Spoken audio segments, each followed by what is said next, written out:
The noise is deafening. War horses are rearing, wheels grinding into the dirt, as two massive ancient armies stare down across the battlefield of Kurukshetra. In the middle of this chaos, Prince Arjuna gives a strange command to his charioteer, Krishna. He asks to be driven into the dead center of no man's land, right between the two opposing forces. Arjuna scans the opposing ranks and recognizes the faces staring back. He sees his own cousins, his childhood friends, and the very teachers who first handed him a bow. The physical toll hits him all at once. Arjuna drops his legendary bow and tells Krishna he would rather die on this field than commit kinslaying for the glory of a throne. Arjuna is the martial linchpin of his side. If he quits, his entire army faces massacre. The question remains, how did the most prepared archer of his age end up completely paralyzed at the exact moment he was needed most? To understand the paralysis, we have to look at the pressure of his pedigree. Arjuna is the son of Indra, the Vedic god of storms. From childhood, he was groomed to be the ultimate archer. His martial skills were absolute. At a Swayanvara, a royal ceremony where a princess chooses a husband, he won his bride Draupadi by stringing a massive bow and shooting a target on the ceiling while looking only at its reflection in a pool of oil. But his life was defined by a bitter dynastic rivalry. Arjuna and his 4 brothers, the Pandavas, were locked in a power struggle with their cousins, the Kauravas, over control of the kingdom. The breaking point came during a royal game of dice.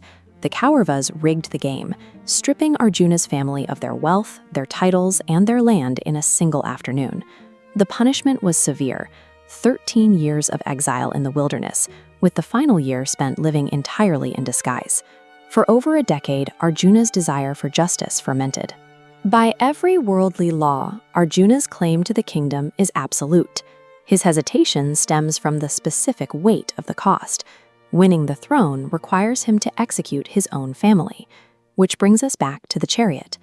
Arjuna is trapped in a stalemate: allow corrupt men to rule the kingdom, or slaughter his own bloodline to stop them.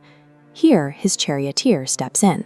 Krishna delivers a discourse known as the Bhagavad Gita, the Song of God. He starts by pulling Arjuna's focus away from the immediate bloodshed, separating the physical body from the eternal soul. This animation illustrates Krishna's first point.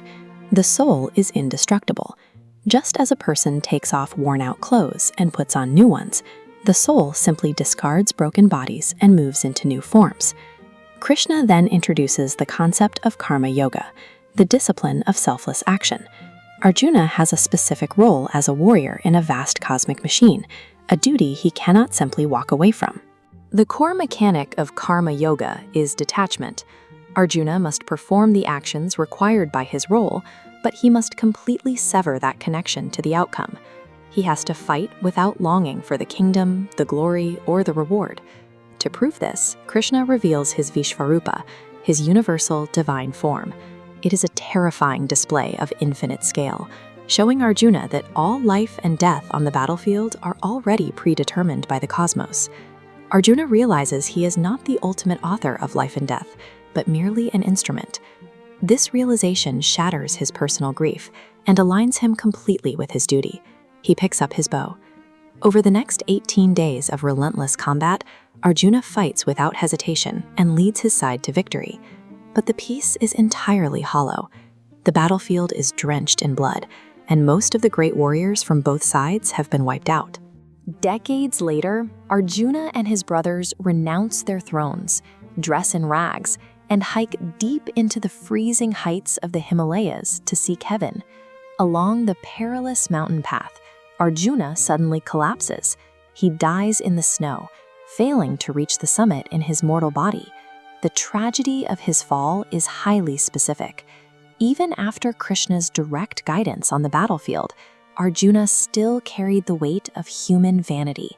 He held on to a quiet, lingering pride in his status as the world's greatest archer.